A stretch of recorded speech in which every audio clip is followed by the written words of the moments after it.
Ecclesiastes chapter 5. Be careful about going to the temple. It is better to go there to learn than to offer sacrifices like foolish people who do not know right from wrong. Think before you speak, and don't make any rash promises to God. He is in heaven and you are on earth. So don't say any more than you have to. The more you worry, the more likely you are to have bad dreams, and the more you talk, the more likely you are to say something foolish. So when you make a promise to God, keep it as quickly as possible. He has no use for a fool. Do what you promise to do. Better not to promise at all than to make a promise and not keep it.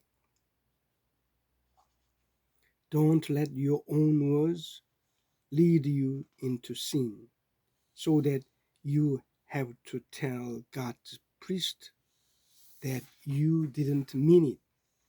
Why make God angry with you?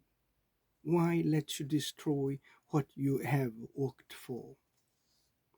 No matter how much you dream, how much useless work you do, or how much you talk, you must still stand in awe of God.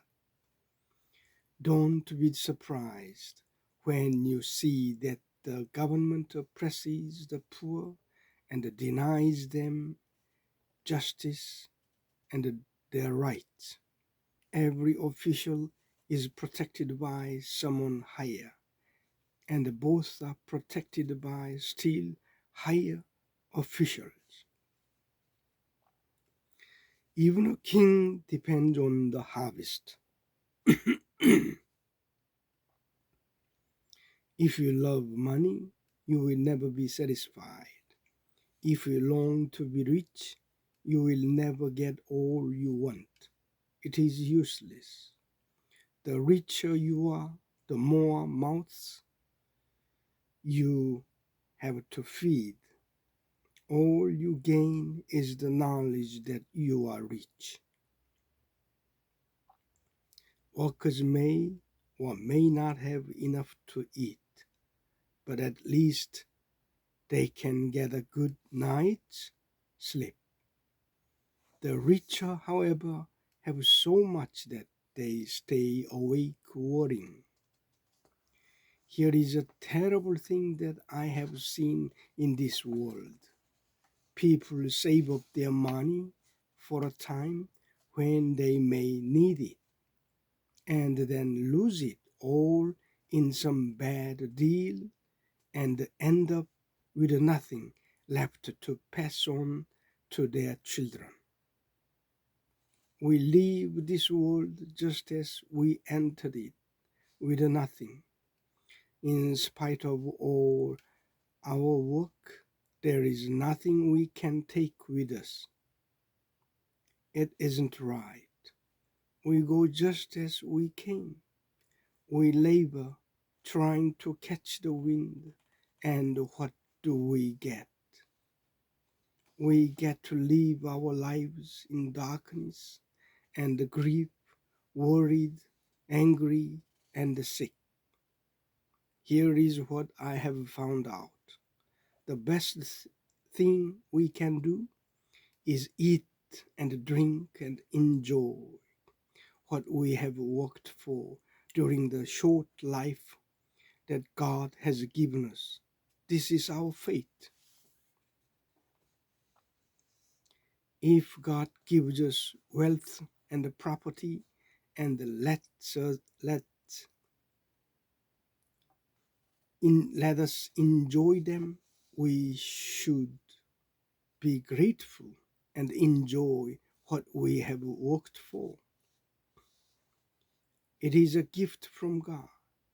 Since God has allowed us to be happy, we will not worry too much about how short life is. Ecclesiastes chapter 6. I have noticed that in this world a serious injustice is done. God will give us wealth, honor, and a property. Yes, everything we want, but then will not let us enjoy it. Some stranger will enjoy it instead. It isn't, it is useless, and it just isn't right. We may have 100 children and live a long time, but no matter how long we live, if we do not get our share of happiness and do not receive a decent burial, then I say that a baby born dead is better off. It does that baby no good to be born. It disappears into darkness where it is forgotten. It never sees the light of day. One knows what life is like, but at least it has found rest. More so than the man who never enjoys life, though he may live 2,000 years. After all, both of them are going to the same place. We do all our work just to get something to eat, but we never have enough. How are the wise better off than fools? What good does it do the poor to know how to face life? It is useless. It is like chasing the wind.